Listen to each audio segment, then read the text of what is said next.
Saya ingin menyatakan bahwa menurut saya sedang terjadi pelecehan tanda kutip parlemen terhadap suara rakyat hari ini. Para jenderal, ratusan jenderal yang menyuarakan untuk maksulkan Gibran itu hanya dijadikan gendang sedang menari poco-poco. Politisi sedang menari poco-poco. Dan karena sangat jelas bahwa yang diperjuangkan ini adalah Wapres Gibran itu sudah memiliki 3 cacat: moral, legal, dan kompetensi. Itu 3 cacatnya: moral, mental, kompetensi, dan legal. Ini yang disuarakan. Tapi apa yang dilakukan oleh politisi adalah menjadikan usulan ini sebagai gendang melakukan poco-poco.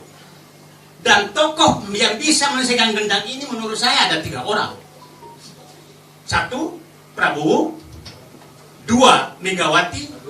3, SBY. Kalau 3 orang ini menyadari bahwa negaranya sedang terancam, maka saya yakin pemaksulan ini akan jalan. Tapi jangan 3 orang ini menjadi dirijen poco-poco. Lihat di tempat. Ya, dia tahu lah poco-poco kan. Nah, lihat sekarang, apakah masuk akal bahwa Sura belum sampai ke meja ketua DPR? Itu adalah poco-poco.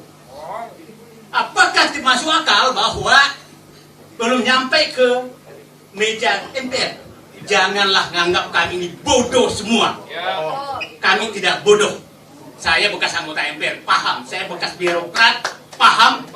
Saya menerima surat biasanya 1.500 sehari, langsung hari itu nyampe. Mbak Puan dan lain-lain, jangan kalian anggap kami bodoh semua.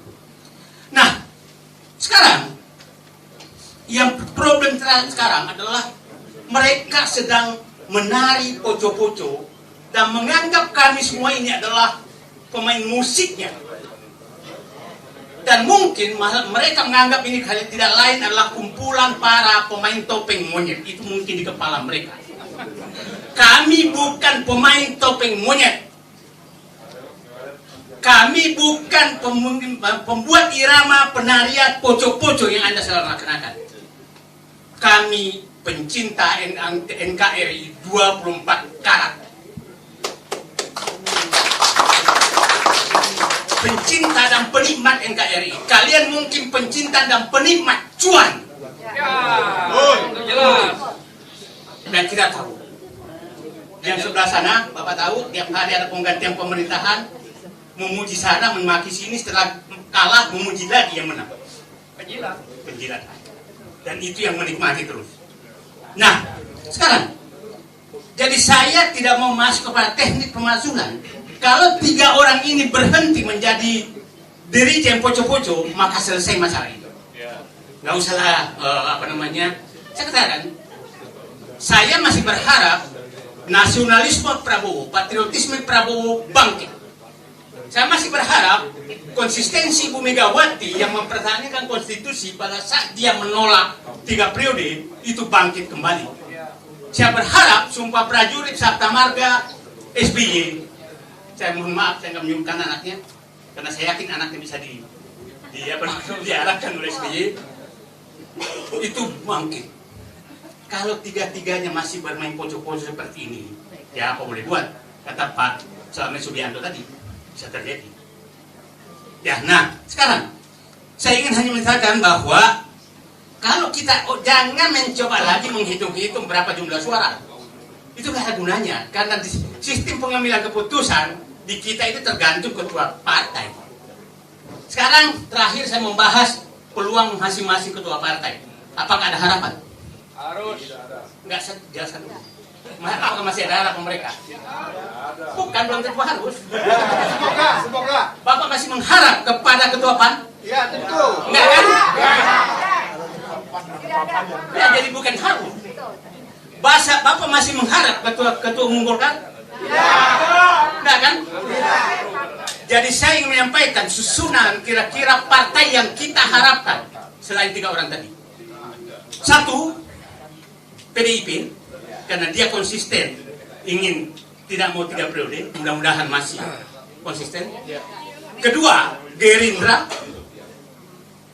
Ketiga, tapi masih dengan Demokrat tapi agak di bawah. Yang kira-kira abu-abu itu PKB, PKS itu abu-abu. Yang kita tidak bisa harapkan 3 partai. Menurut saya, ketumnya belum tahu anggotanya. Ketum Partai Golkar jangan pernah mengharap karena dia takut sama Raja Jawa. Yang kedua, ketum PAN jangan pernah berharap. Ya, karena saya tahu dia lompat kiri lompat kanan demi sesuatu. Yang terakhir yang ini lompat kiri lompat kanan juga itu ketua umum Nasdem. Oke, jadi terakhir saya katakan tarian poco-poco yang dilakukan oleh parlemen saat ini hanya bisa dihentikan oleh 3 orang, yaitu Prabowo, Megawati, dan sedikit pada SBY. Mari kita ketuk hati mereka seperti hanya 98, hanya 4 orang berkumpul, Gus Dur, Megawati, Sri Sultan, sama Amin Rais. Apakah 3 orang ini bisa berkumpul? Disitulah kita menguji nasionalisme, patriotisme mereka untuk menyelamatkan bangsa ini. Karena tidak terbayang saya kalau terjadi sesuatu kita akan dipimpin oleh Gibran. Kenapa? Dan jangan heran kalau banyak sekali menginginkan Gibran. Oligarki sangat menginginkan Gibran karena gampang sekali diatur. Ya, jadi musuh kita itu ya saya sering adalah oligarki menginginkan Gibran menjadi presiden. Terima kasih. Assalamualaikum warahmatullahi wabarakatuh. Tepuk tangan. Jadi perlu digarisbawahi, oligarki menginginkan keberlanjutan keluarga Blonga-Blongo maksudnya. Ya, kita sedikit ganti suasana supaya tidak para maco, para pejuang jantan ini kita suara perempuan ya.